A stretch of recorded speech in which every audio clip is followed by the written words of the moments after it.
I must admit that I too, among hundreds of millions of educated people, was under the impression that the African slave trade was the sole responsibility of the Christian Europeans, the white race. That is, until I started exploring the subject in greater depth, and especially after reading an incredibly enlightening book called The Legacy of Arab Islam in Africa by John Alambila Azuma. My whole perspective and understanding has changed dramatically, and I would like you to tell us more about this subject. The success of Muhammadan Islam in deceiving, misinforming, deforming, and contorting both history and reality over a period of almost 1400 years has been astounding. That is, until now. The greatest tragedy about this particular subject is that most of the descendants of African slavery, the black people in the Americas, around the world, as well as among the African blacks, are totally ignorant of the actual facts. Before we lose the concentration of our listeners, I would like to make the following statement and then prove it. That the worst, most inhumane and most diabolical institution of the black African slave trade was initiated, refined, perpetrated, and implemented by the Mohammedan Arabs and later aided and abetted by the black converts to Mohammedan Islam. I predict that, as usual, the two subcultures, those of denial of facts and of political correctness, will attack us without once disproving a single statement and or conclusion that we make. Slavery was not created by the white races, because it has existed throughout human history and practiced by every tribe, culture, civilization, racial group, and religion. In fact, the very word slavery has its root in the name Slav, based upon the Slavic peoples of Europe who were subjugated by other Europeans. It is not common knowledge that the Arabic word abd is synonymous with the meaning of slave. For example, Abdullah means literally the slave of Allah, and that in the language of the Arabs, all black peoples are called abid, plural, for slaves. While much has been written concerning the transatlantic slave trade, surprisingly little attention has been paid to the Islamic slave trade across the Sahara, the Red Sea, and the Indian Ocean. While the European involvement in the African transatlantic slave trade to the Americas lasted for just over 3 centuries, the Arab involvement in the African slave trade has lasted 14 centuries, and in some parts of the Mohammedan world is still continuing to this day. The birth of Mohammedan Islam and its conquests brought about the birth of institutionalized, systematized, and religiously sanctioned slave trade on a massive and global scale. In fact, the Quran allows the taking of slaves as booty or reward for wars of aggression against any and all unbelievers, most of the human population. This has led to an enormous number of so-called holy wars, jihad in Arabic.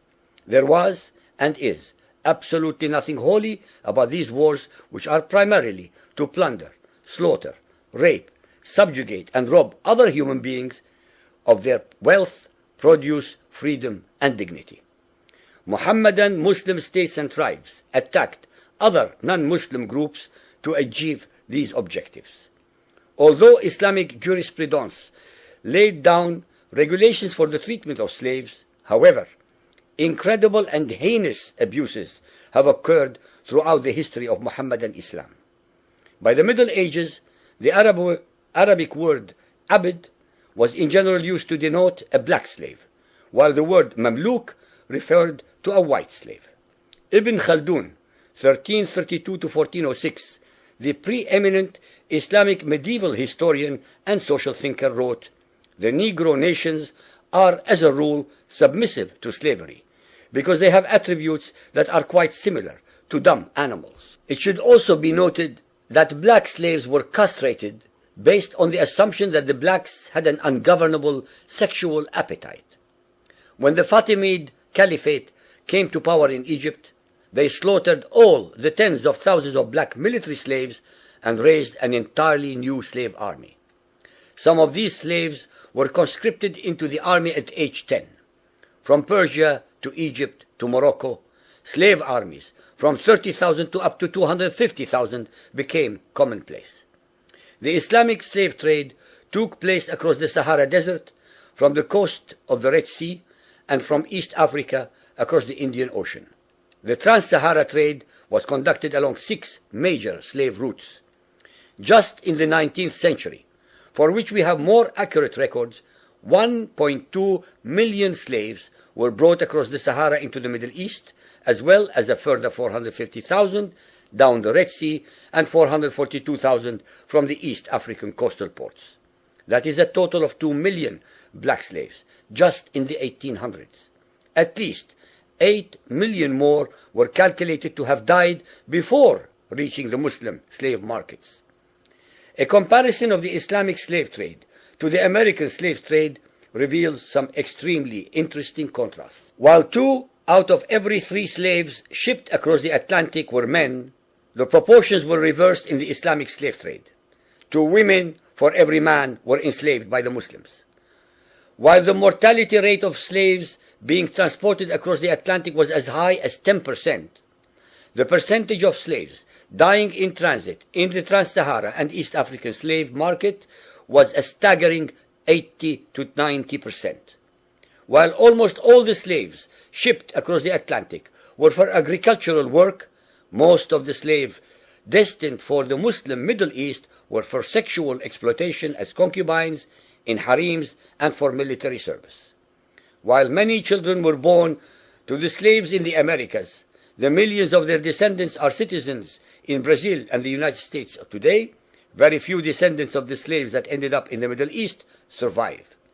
While most slaves who went to the Americas could marry and have families, most of the male slaves destined for the Middle East were castrated, and most of the children born to the women were killed at birth. It is estimated that possibly as many as 11 million Africans were transported across the Atlantic, 95% of which went to South and Central America, mainly to Portuguese, Spanish, and French possessions. Only 5% of the slaves ended up in what we call the United States today. However, a minimum of 28 million Africans were enslaved in the Muslim Middle East.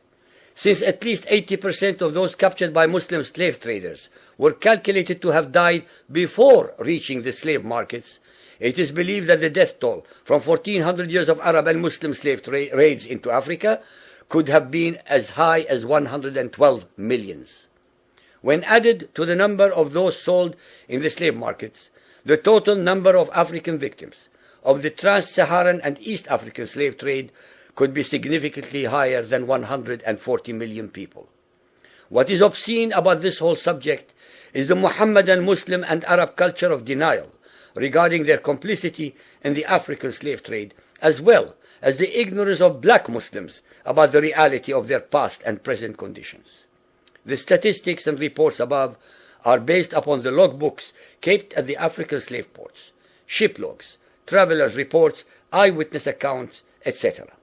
Ladies and gentlemen, the facts and reality of Muhammadan Islam's complicity in the slave trade and their inhuman depravity are infinitely more devastating, more staggering, and more incomprehensible than all the nightmare fictions in the world.